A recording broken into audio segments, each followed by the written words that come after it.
Hey everyone, my name is Jackie and I just wanted to tell my story and the experiences I have been enduring with Mecklenburg County family court system. I have a 3-year-old special needs toddler who has sensory processing disorder and several other medical issues, ataxia, hyperactivity, sleep insomnia, just a whole bunch of issues that we are getting him help for. And he is the absolute best thing in my life, and he's the best, smartest little boy. And unfortunately, the family court system has absolutely destroyed him. He was just taken away from me on Thursday by a corrupt judge. And this is the third corrupt judge that I've personally had so far over 2 years' time. But I am part of some groups of other parents that have had their kids removed from them years ago and still have no contact and have had either the same or other family court judges that have done the same or worse. So a little bit of background.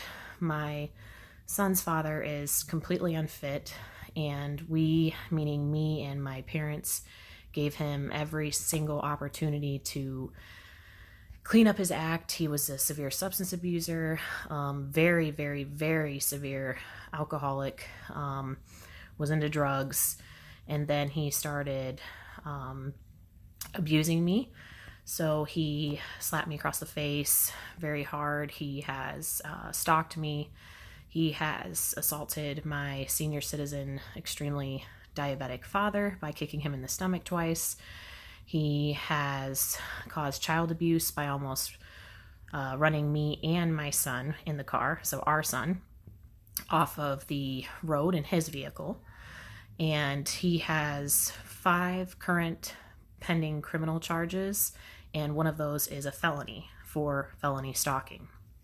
He has a restraining order currently against him, which is a 50B domestic violence protective order.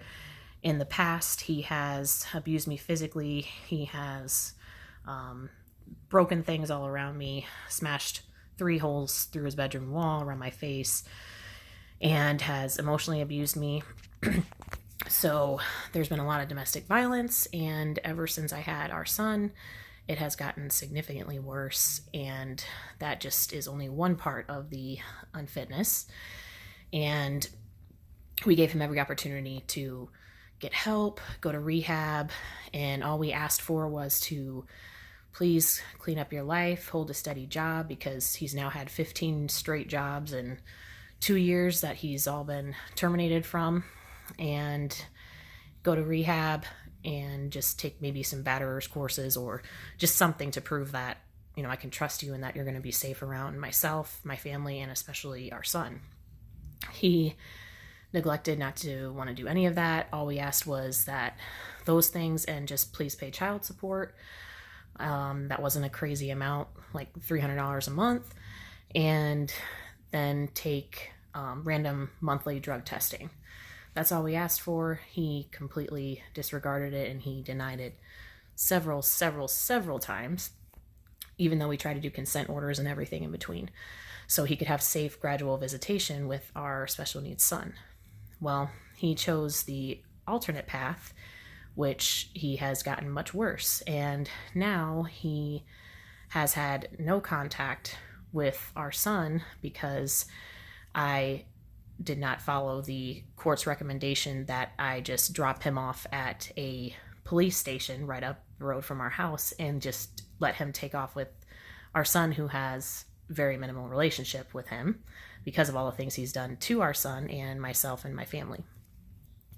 So long story short, he got out of his second rehab only 6 weeks ago, and there were some very disturbing things in the medical records, and it has just been a disaster. So the first judge in my case was finally recused. I was finally able to get him recused, and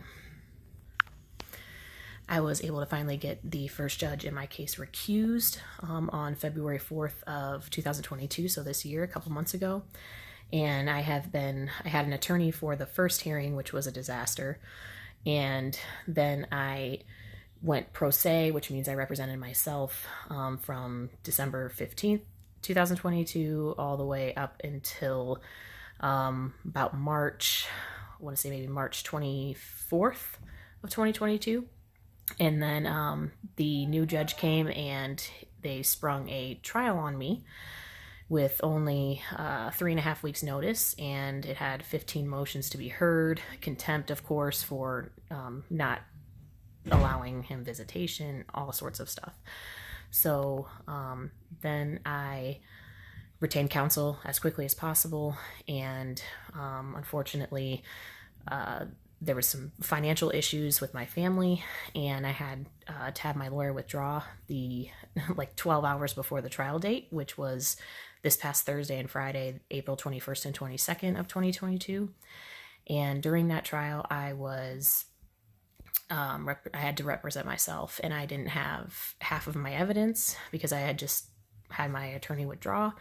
We were still waiting on 10 out of 18 subpoenaed information about crucial evidence from my son's special needs medical records and the his father's medical records and all of his father's jobs, why he was terminated, everything in between, and his mental illness, everything like that. And we didn't get that information. So I tried to have a continuance, and unfortunately the judge did not give me a continuance, even though I didn't have evidence. I had very, very good cause to continue it. I needed representation. This was way too much in a 12-hour notice for me to go pro se with 15 motions to be heard, and it was a lot. So I had to do what I had to do, and I just had to proceed. And over the day and a half trial, I was ridiculed. I was severely abused by this Mecklenburg County court judge. I was overruled, and he would actually overrule me on everything. I think he actually only sustained 2 of my objections throughout the entire 2-day trial, and he would let opposing counsels everything, evidence and everything. He would sustain every single one of his objections. He was completely biased, prejudiced, even sexist. It was very clear from the start.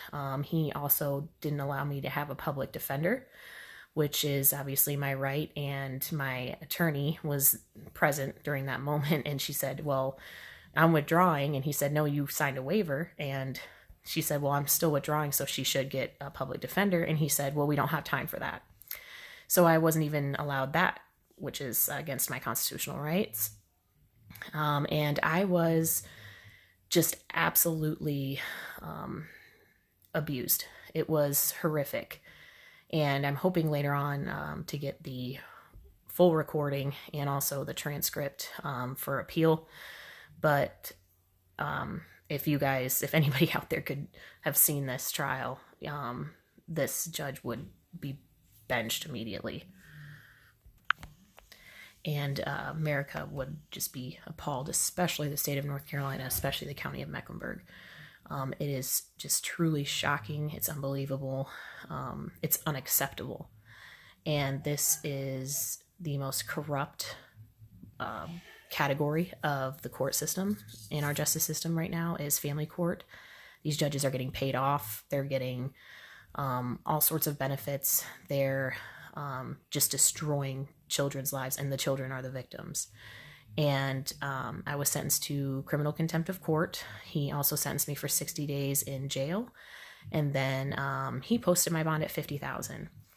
So because I appealed for a trial de novo, which is a new trial in Superior Court, so I will have that soon. I had to serve 2 days before my parents could post my bond, but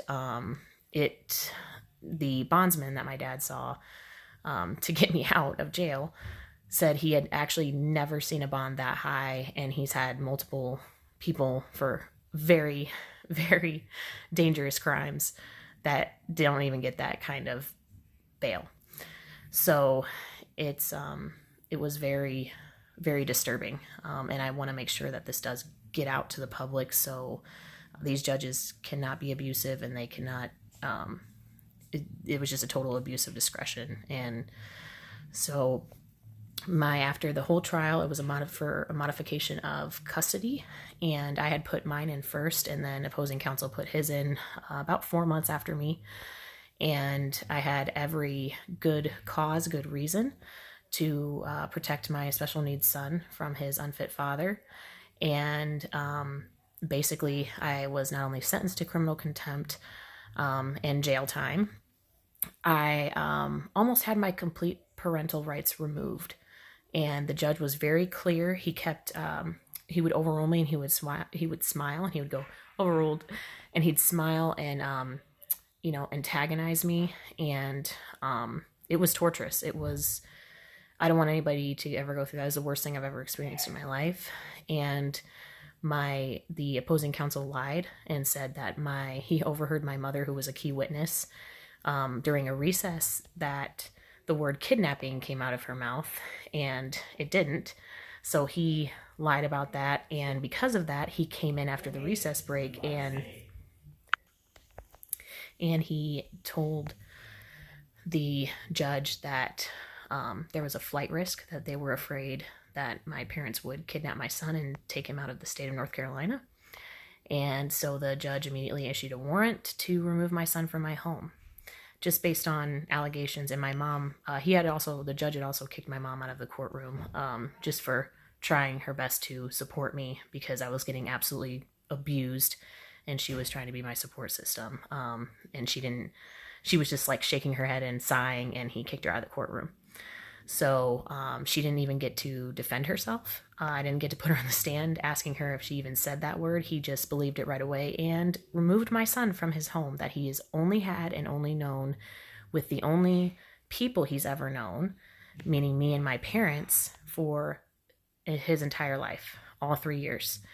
And he has special needs. So they removed him, and he was hysterical, and they gave him to his completely unfit father, and he lives with his parents, who are also unfit. He admitted in a deposition that he does drugs with his own father in the home and drinks excessively. And there's a police report of his father, so my son's father's father, strangling him almost to the point of death. And his daughter had to beat him off with a broomstick just so he didn't kill his own son in his house. And he's very mentally unstable, as well as my son's father. And his mother just enables and condones all of those behaviors. So it is an extremely dangerous atmosphere for my son. And, it's been the hardest thing I've ever been through. It feels like somebody died, because I don't even get to see him. The judge removed him and said I will have no contact with him for 90 days. And then he ordered me to take a psychological evaluation. And I have a bachelor's degree in psychology, but he ordered me, instead of my son's father, to have a psychological evaluation that I have to pay for, which is hundreds of dollars. And then I also have to have a custody evaluation, which is anywhere from $6,000 to $10,000. And I am indigent. I'm a full-time caretaker because my son has special needs.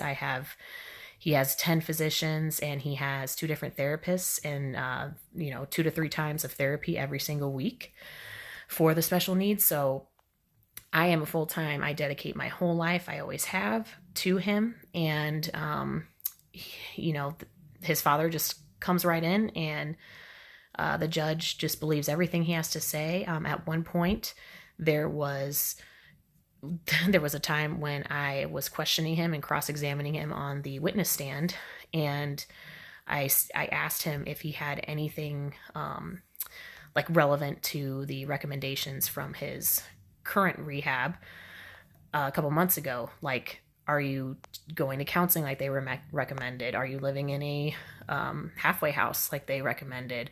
Do you have a sponsor? Are you going to AA courses where you just sign off on a sheet? Do you have the sheet with you? And he had none of that because he hasn't done any of that. And the judge, I said, well, where's your evidence of that? And the judge seriously stood up from his chair, pointed over to my son's father, and looked dead straight at me and said, "He's the evidence," and screamed it at me. He also threatened to put me in jail if I repeated another question. He cut me off. He didn't let me question my mother, who was a witness. He kept threatening me with things. He would stand up from his chair and go behind it and actually be gripping the seat. And it was making me very uncomfortable. Like he was so mad he was going to hurt me. And if anybody could see this trial, it would definitely be changing the community. And these kids are suffering. Now my kid is suffering. He is he's just in total mental anguish because he was ripped from a home and placed into another one with people he does not know, and has no contact with me or my family, only people he knows. And then mix that on top of having special needs and sensory processing disorder and ataxia and everything else. And that is irreversible psychological damage and maybe even physical damage. So it's abuse, it's neglect. And I told the judge that it was child abuse and that he was placing my child in serious imminent danger. And he didn't care. He didn't listen, didn't take any of my evidence. He wouldn't even admit like 3 pieces of evidence I said that I wanted to admit, and admitted everything on the opposing counsel. All my son's father, of course, and his whole family perjured themselves and lied about every single thing. And what's even worse is that I would point out their lies with actual evidence in a deposition that was a sworn statement. And I showed the judge at one point, pointed to the page, pointed to the statement, and he just said, that doesn't matter. And at one point during his ruling, he actually, having no evidence except for my son's father's testimony, during his ruling at the end, he actually stated, "Father has been in rehab and going to AA courses, following all the recommendations, and he's not done one single thing." And he didn't have any evidence. So this is the kind of crooked corruption that is happening. And unfortunately, it's not just my state, it's not my county, it is everywhere. It is nationwide, and families are being torn apart. Kids are suffering, and they're actually dying. They're being abused, neglected. There's been several judges in my own county that have done the same thing and given children over to their unfit parent. And this can be a male or a female.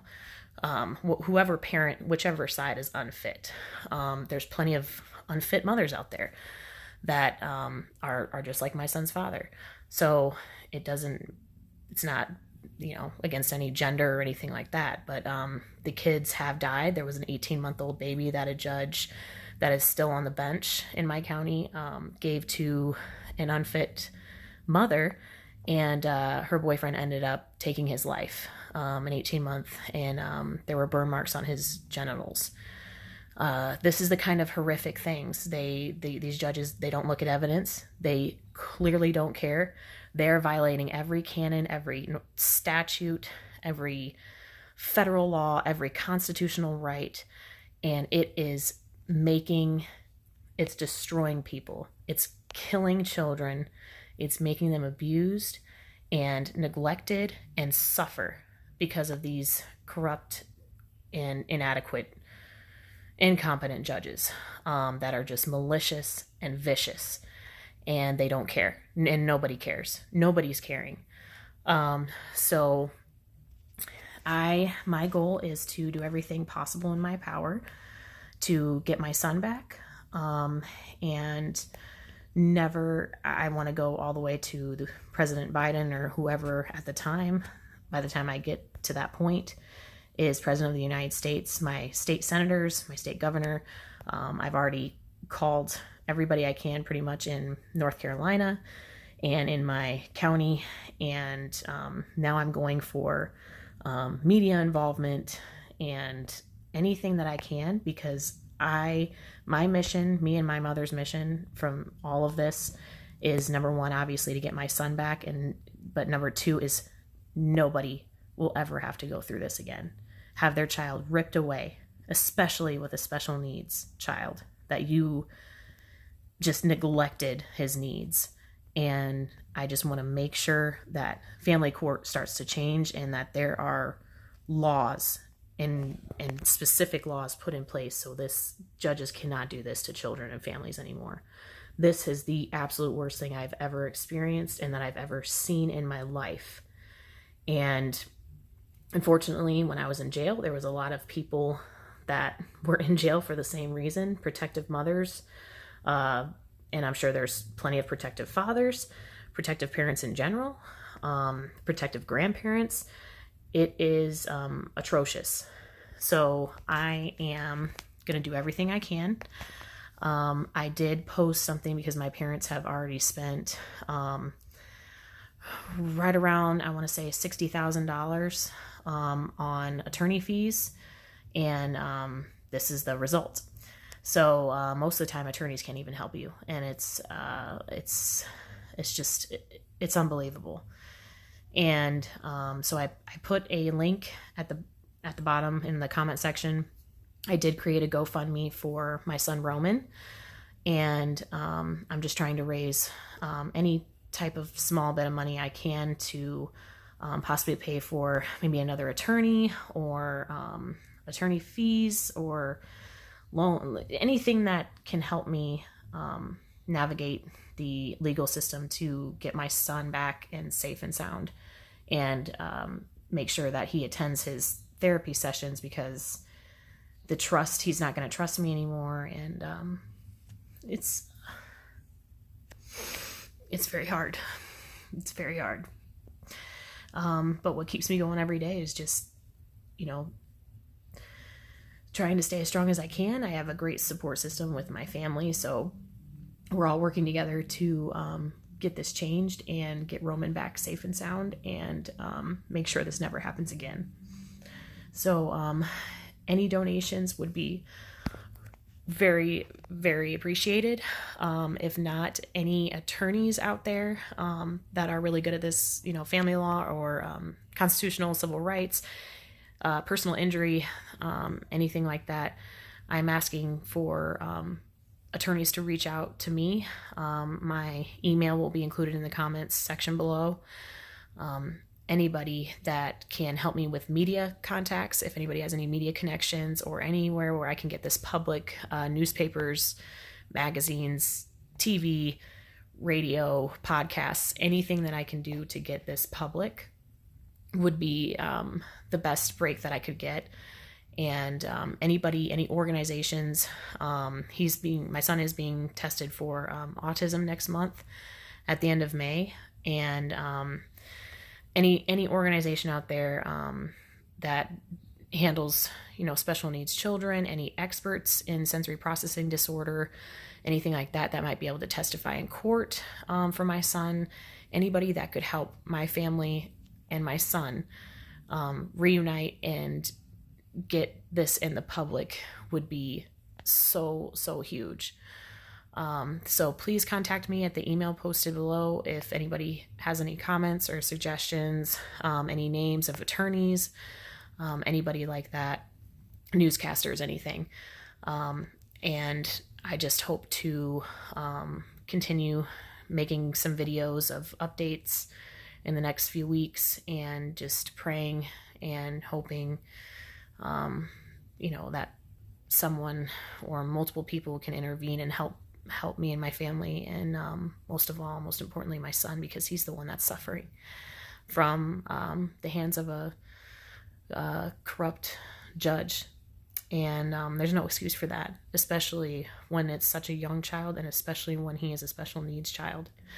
So please, if there's anything you can do to help, just let me know, and I will come back and update you guys very soon about how things are going.